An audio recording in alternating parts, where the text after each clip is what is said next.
voice AI, and we are actually doubling down here in this particular space. And we're working in the healthcare, specifically in the healthcare space, and our main market is in the US, by the way. So as I put in the slide, we are combining AI voice agents with licensed nurse to deliver safe and scalable care. Because I'm not sure your mic is working. You have to hold it close. okay, Yeah. is it better now? Yeah. Great. Yeah, so we're building AI in healthcare, and healthcare, of course, is a very special space. You need to have a license to practice it. And therefore, the only way we see that going forward at this moment, while the acceptance level of AI is relatively low in healthcare space, is to combine it with human decision. So I'm going to talk a little bit about what we're building and then show a small demo and then share some learnings we have along the way. So the problem we're trying to solve is probably similar in other space, but in healthcare, there's a staffing shortage, especially in the US. They are constantly needing more nurses, getting people across the globe, basically. And these are just some numbers showing, well, it doesn't work because just more and more needs because there's aging population and there's not enough nurses. And many of the tasks that nurses do are administrative in nature, and we believe those are the place where we can first create values and help scaling the healthcare system. So we offer two products. One is, like I said, more administrative in nature, and another is more clinical. So what I show here is one solution that is for virtual care. So virtual care is a kind of care model where patients were cared at home. These are for patients who, for instance, have undergone a major surgery, but they may be recovering at home, and that's better environment because you generally sleep better, eat better, and you just feel better when you are at home. So that is a growing space in the healthcare in the United States. People would like to stay at their home if possible. And what really involves in this program is that these patients will be given some devices that monitor their blood pressure, their blood sugar, and all these vital signs. And there will be virtual check-ins by nurses or doctors, depending what the signal is coming in. Whether the patients need extra care, there are some alerts coming in, or there's some scheduled checkup. So this is actually a perfect place where the voice AI could help because it doesn't involve too much manual work unless the patient requires some manual interventions. Most of the time, it's just virtual check-in, which again, AI could do the job. And the second kind of use case we're doing is more clinical in nature. That is nurse triage. So nurse triage is a process where a patient calls a clinic or hospital that want to get information of whether they should see the doctor immediately or they can wait at home having self-care. So again, that's very important in many parts of the United States where the resource for healthcare is very strained. And therefore, people would like to call the hospital or clinics to figure out what they should do next. And this, of course, involves more clinical judgment. And you can see how we construct the solution is to have a human in the loop, basically. There are many parts that can be handled by AI, like when you have this inbound call to figure out what the patient is being calling about, whether it's actually a clinical requirement or it's just some information queries. And of course, we can shorten the wait time because you immediately respond and give some suggestions if that's within the responsibility of this AI. And then the more clinical part is symptom assessment. And for that is basically to understand what patient are experiencing, whether it's an emergency or it's okay to just collect more information and let the nurse decide. And currently, we always let the nurse make this decision because again, we cannot let AI give medical advice, and that is a licensed job.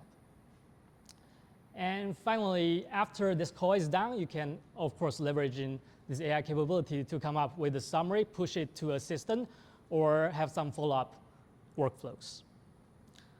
So with that, I'll show, or actually play a audio of our AI. So this is our internal tech system to review this. The assistant for outcomes court. Wow. Yeah, I am not feeling well. I don't know if I need to talk to a nurse. And or that to is see one a of our doctor nurses or talking what, to the but, AI. Oh man, I'm not doing so well today. I'm sorry you're not feeling well. Let me ask you a few questions to help the nurse understand your symptoms better. Before we begin, if you feel this is a medical emergency, please hang up and call 911. What is your name? My name is Sylvia Carter. Thank you, Sylvia. How old are you? I'm 65. What was your sex and sign at birth? I'm female. Can you tell me what symptoms you're having today? Yeah, I am very nauseous. It is really keeping me from eating and drinking much. I haven't eaten anything, and really only a couple sips of water, and I just don't know what to do at this point. You're doing the right thing by calling. How many times have you vomited in the past 24 hours? Well, I haven't had any vomiting, so that's good, but the nausea is just always with me. I'm afraid I'm going to vomit. I haven't, but, I might at any point, and if I keep, not being able to eat, that's going to be a problem, and, I've had a few sips of water, but that's about it. Do you have diabetes for which you take insulin? No, thankfully I don't have that issue. Does your mouth feel very dry, like you're very thirsty, or your tongue feels sticky? Well, now that you mention it, I guess my mouth does feel kind of sticky because I can only drink a couple sips of liquid. I'm afraid I'm going to, vomit, and so I can't really have much more than that. Thank you for sharing that. Have you been feeling lightheaded or like you might faint, especially when standing up? Well, I guess right when I stand up, I do feel kind of lightheaded, but I just stop and I wait for that to pass because I don't want to fall. I know that would be bad. Because you're drinking very little and feeling lightheaded, I need to transfer you to a nurse right away. Please hold. Okay, so that's an example of our triage navigator, what we call this voice AI, that needs to handle some regular information collection at the very beginning to understand what patient is calling about and their demographics. But at later parts of the call, where you can see the patient is describing how they are feeling and what are the symptoms they're experiencing, and the voice AI need to respond intelligently. What's the next question to ask, and whether they need to take actions of transferring to a nurse for immediate decision making. So with that, I think we can go into a little bit of what's happening underneath of building this voice AI. So there are a few layers. First is, of course, the models that enable all of these. And as many people working in this space, we are using this so-called cascade approach of putting together a speech-to-text, LM, and text-to-speech as a cascade pipeline. So there are a few domain-specific issues for healthcare, and some of them are also, I think, shared across domains. One is that there are certain vocabularies in healthcare, like medicine symptoms. It's important to get these transcribed correctly and also pronounced correctly in order for this conversation to go the right way. And second thing is the instruction following. So the challenge here is that some of these conversations go really long, and people, depending on their character and their circumstance, could talk about many things. They can ramble on and on and on, right? Especially for people who have rather complex problems. So these conversations go really long. And because of the safety issue of this course, you need to have guardrails and many rules put into the system. Therefore, the LM needs to follow many instructions at the same time. So that is very demanding. And third thing is for a elderly population, which is normal for healthcare space. So how do you detect their end of utterance so that this conversation is smooth? They are not interrupted, and you have patients waiting for them to finish. So this is the model layer, and second part is what I think is agent and orchestration layer. How do you put these components together and manage this conversation session? So as I mentioned, this conversation goes really long. So unless it's a very simple task, otherwise you're gonna have to manage this context, probably have several agents transferring to each other, although for the user, probably they don't feel it. But underneath, you are probably switching tasks and transferring among them. how to manage this effectively is important. And second thing is, I think a key issue here is latency versus intelligence. Again, what's unique about this conversational AI or voice AI is really the voice component, and people will hang up if you don't respond, say, in 3-5 seconds. They get bored. They want ask for human to come in. And to provide a natural experience, you need to respond immediately, and that kind of contradicts of the intelligence requirement, because usually you get more intelligence by more computing. So having reasoning model or just stronger, larger models gives you more intelligence. So that is the fundamental challenge we are facing. And third one is something I cannot stress enough, is evaluation. So it's probably already a common sense to have an evaluation for whatever AI product you're building. And for this voice AI, there are, I think, two issues. One is that you have all this voice component coming in. You're gonna get mistranscriptions, you gotta have interruptions. All these will affect your whole system. How do you evaluate this entire system? You're probably gonna need some human to test them, and that doesn't scale very well. How many calls are you able to do? Really depends on how many people you are using to test them. And secondly is this evaluation is on this conversation that can go any directions, basically. And if you want to claim your AI is very effective to do all the tasks, you probably need to test countless scenarios, unless your task is very, very narrow and you reject all the requests, that's irrelevant. So how to evaluate such a system to cover all the things you want to do is very challenging, especially for what we're building, for instance, triage. There are just countless combination of symptoms and circumstances that people come with. So that's very challenging, and the cost can go really high really fast. And the third layer, I think, is a product. So in the healthcare space, almost every clinic and hospital have their own information system. How do you integrate with their system is always the number one obstacle in the healthcare space. Even before we have this Gen AI stuff, before this, I was working on this space. Integration is always a big headache. And secondly is the customization.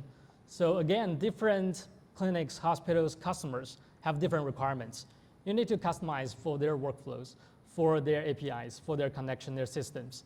So that if you do not have a way to automate part of it, it's gonna be resource drowning. And third part, which I already kind of mentioned, is workflow adaptation. Because all these workflows, what we're talking about, the helping nurses, every system have their own way of work. They have their documentation standard, they have their standard SOPs. You need to kind of adapt to their systems to allow them actually to even test what product you're building. And lastly, again, clinical safety is always the number one thing in healthcare. You make one fatal mistake, I think you're done. And also, we hold up ourselves to a very high standard of clinical safety. That's why we have a lot of clinical team members in our company that's actually setting the standard and testing this AI. And lastly, again, I think it's probably common and probably especially true in healthcare, because what we're building is sort of either we want it or not, probably replacing some people in their job. So you're always gonna have this resistance. If you are talking to a, say, triage nurse leader, they're going to ask, are you going to replace my employees with this AI? And how do you respond to that? And usually it works through, you need to talk to the real stakeholders, like CEOs or the C-suites, to really push something that's really very disruptive. Because this is not a simple IT solution anymore. It's about potentially replacing some full-time employees. And with that, any questions I would like to answer? Wait. Do I get a mic? One, two. Do we get the mic instead? One, two. Do you need to open somewhere? I can speak it up. No, wait, because for the recording. One. Yes. Perfect. Who was? Yeah, over there. 2 mics for you. Thanks. Yeah. All right. I just want to check, because it's healthcare and a lot of patient, confidential information is there, what we call as a PII information. Sorry, could you speak louder or put it closer? Closer to the mic, please. Okay, so what I mean is a lot of patients will have, because on the healthcare industry, they will have a personal identified information, what you call as PII, right? So which is confidential. So how do you control that? I mean, when you send it to LLM, it obviously is a open up. Yeah, that is a very important thing. Again, in healthcare, you're not supposed to leak any information out. But as you see, in our use cases, it's inevitable. Our solution actually is based on all these informations that the user or the patient provide. The more information they share, the better decision we can make. So it's unavoidable. So either you are using commercial solution or are using self-hosted solutions. So we are trying both ways. So for commercial solution, you need to obviously sign BAAs and have all those HIPAA compliance and all those things. And for self-hosted, it's slightly easier, but technically more challenging, of course. So self-hosted LLM. Yeah, self-hosting, these three components, depending on, I think, maturity of them and whether your use case is allowed given the capability of these models.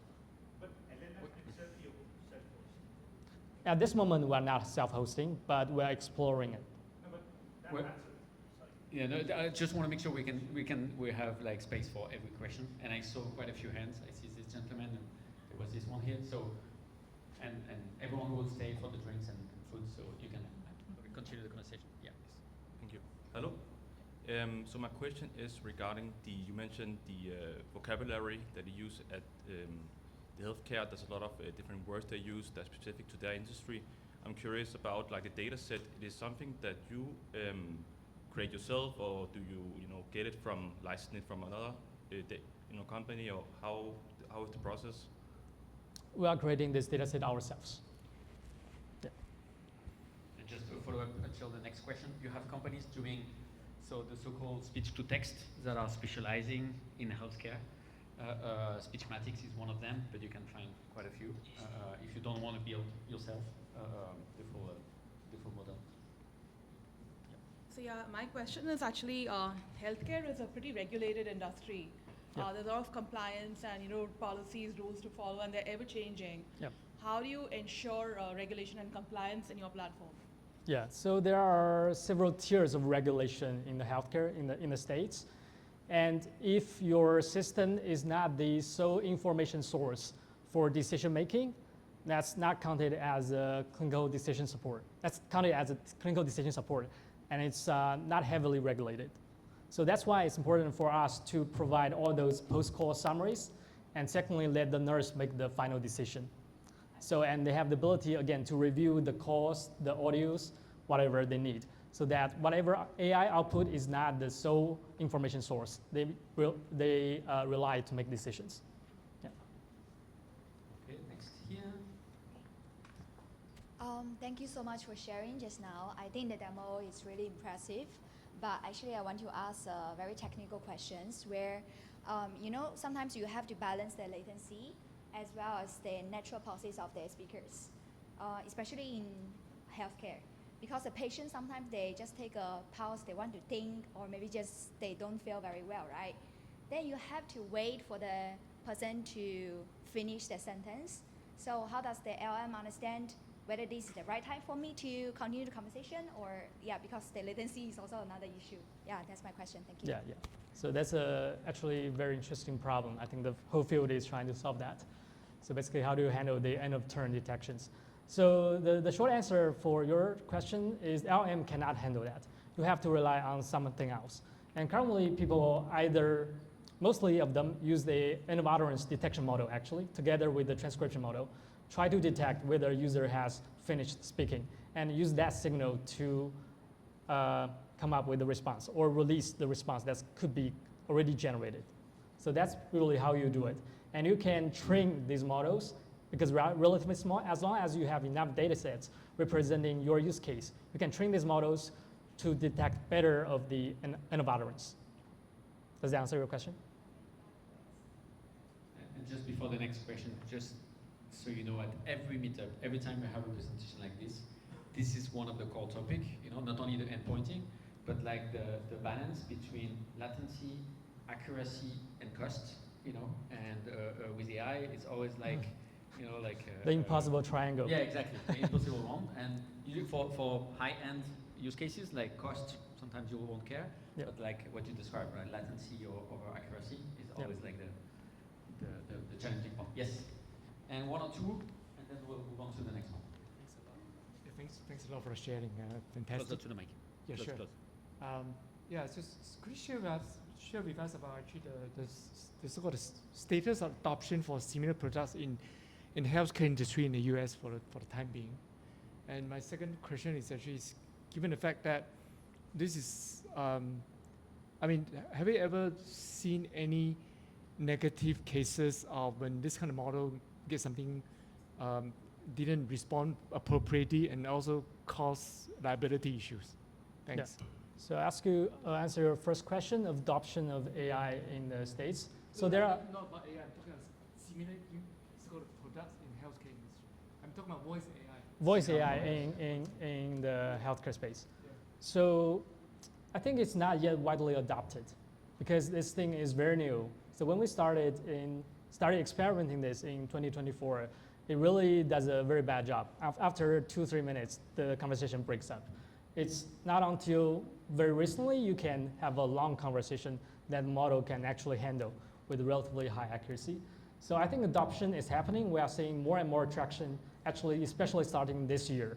So I think probably by the second half of this year, you're gonna see this solution getting gradually adopted, I would say, starting from very simple things like front desk that's handling customer requests, and then gradually, I think, going to deeper in these clinical workflows. And sorry, there's a second question, right? Yeah, I'm talking about product like this, right? Right. Yeah. So again, like I said, it's very important that the voice AI at this moment shouldn't give any clinical advice at all. And we are ensuring it by, again, have a strong system prompt, but also have a guardrail parallel system running in the background that checks for such things. And so far, we haven't seen such really serious issue give like misleading information. And thirdly, as I said, very importantly, you have human in the loop to have a final check to say, actually, the patient should do this. So that's an important guardrail. All right. Last question over there. Hello. Yeah. In your experience, have you come across any customers who are hesitant to talk to AI and they just repeatedly say, Yeah, for sure. and how do you handle that? Do you take audio signals into account? Sorry, what do you mean by taking audio signal? Basically, tone and pitch of the voice and trying to find emergency, whether it's an emergency. Yeah. So could you talk about that, please? Not sure if I get a question. You are saying, do we change the voice? Yeah. So that is a more. I want to talk to a human. So what do you do in this case? Yeah, I'm not sure we get the want to talk to the new one kind of request, but certainly there are a certain amount of people want to talk to human, right? Like probably many of you sitting here, if you get a voice AI call, you probably sometimes want to talk to human if your problem seems complicated and only a human can handle. And that's unavoidable. There's gonna be a percentage of people who doesn't want to talk to AI, and you're gonna respect them. I think there's no other way. You cannot just force them to stay on the line. That said, I think it's context dependent. So why we think our solution is still useful is that sometimes when you call a customer service, you're asked to hold the line for like 10, 20 minutes. What if I offer you some solutions that you can describe your problem that could potentially solve your problem or shorten your waiting time? So that's still worthwhile. I think giving the right context to the user probably helps as well. Thank you very much. Sure, thank you. Yeah, big round of applause, please. Thank you, everyone.